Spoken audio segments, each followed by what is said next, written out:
Hi everybody. While a lot of my friends are up north fishing for steelhead and still going ice fishing, I'm down here in Florida and I'm doing some saltwater footage.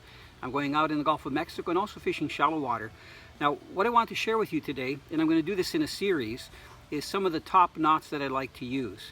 I haven't spent much time talking about knots, but they are so critical, not just the type of knot that you use for the certain type of lure presentation, but also how you tie it, that it's tied properly, and checking it regularly, because that's really your connection between the fish / your lure and your line.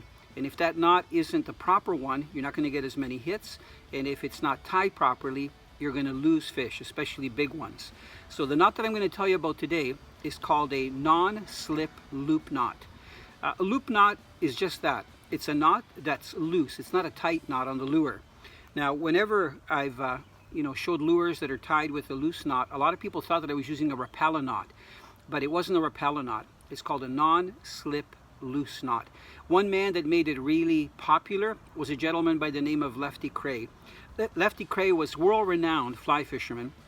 He fished all over the world. I got the chance to work with him doing seminars and spend some time with him. He was a wealth of information. He just passed away recently, but he really made this non-slip loop knot famous.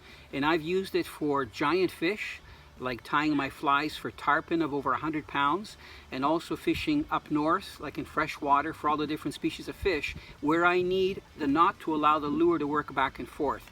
Now look, what I'm holding up here is a lure that really requires a loose knot. This is a Lunker City, and it's a 4-inch finesse fish. It's one of my favorite lures to use. The head that I've got on it today is one that's designed for saltwater fishing, so I can just work it along the bottom in shallow water along the mangroves. It's very important that for this finesse fish to have the maximum action, for it to be able to dart left and right when you pull it. If you have a tight knot, that won't happen. The other lure that I'm holding up, this is called an MFS, and it's a jigging lure. And you can see, I'm going to try to hold a profile of it. It's just a heavy lead lure, and it's ideal to vertical jig and cast and retrieve fast in salt water. Also to use vertical jigging when you're ice fishing, or even in the summertime if you're fishing deep and you want to go for fish like lake trout and even smallmouth bass like in Lake Erie when they're down 30-40 feet. This lure also should be tied with a loop knot, so it's allowed to go from side to side. Let me show you how it's tied. I'm going to tie my knot using a piece of fluorocarbon line material. This is Suffolk's 25-pound test fluorocarbon, and it's normally what I use if I'm fishing for big walleye up north, or if there's a chance of getting a half-decent sized pike. I'll put about a 20 or 25-pound fluorocarbon leader at the end of my braided line if I'm using braid or monofilament line. Now what I've done is do a simple half hitch, and you can see that it's kind of loose right now. That's going to help me to form my actual loop. So to do the non-slip loop knot, all I do is take my jig, I pass the line, the end of the line, through the jig, and then I pass it up through the actual half hitch that I've created.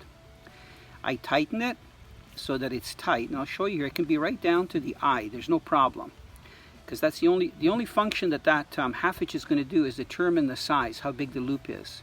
So now what I'm going to do, while I have the half hitch tight, I'm going to take my line and I'm going to wrap it 3 times around the main line, my tag. So that's 3 times. The next step, and this is literally the final step, is I'm going to take my tag of the line and I'm going to pass it through the first wrap of where I started wrapping it around. I'm going to hold the tag tight, and I'm trying not to get my hands in the way so that you can see what I'm doing. Okay, so there it is there. I'm going to tighten it up, and I can actually adjust the length of my eye, the loop. So you can see that's what it looks like loose. I'm trying to do it so that it's on the black part of my jersey. When I tighten this, I'm going to push the knot down, and I'm going to pull the tag in with my teeth.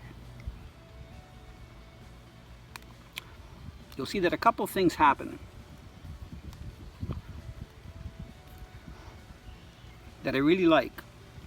Number one, that knot is tight, but if you notice, the tag end points down towards the lure. So I'm going to take my Rapala scissors, which are perfect for cutting, heavier line or braid. I'm going to cut it right there. I'm going to leave a little bit of a tag. Okay, so when this is going through the water, this is very, very important. Whether I'm fishing in freshwater or saltwater, any weeds will actually go right off it. There's no tag sticking out 90 degrees to the right or facing forward like other knots. Okay, so there it is there. And you can see that there's a loop, so there's lots of play. Now, maybe you're wondering, you know, is that a strong knot? I have landed tarpon up to about 120 pounds on this knot with small flies. So it's a very good knot to use.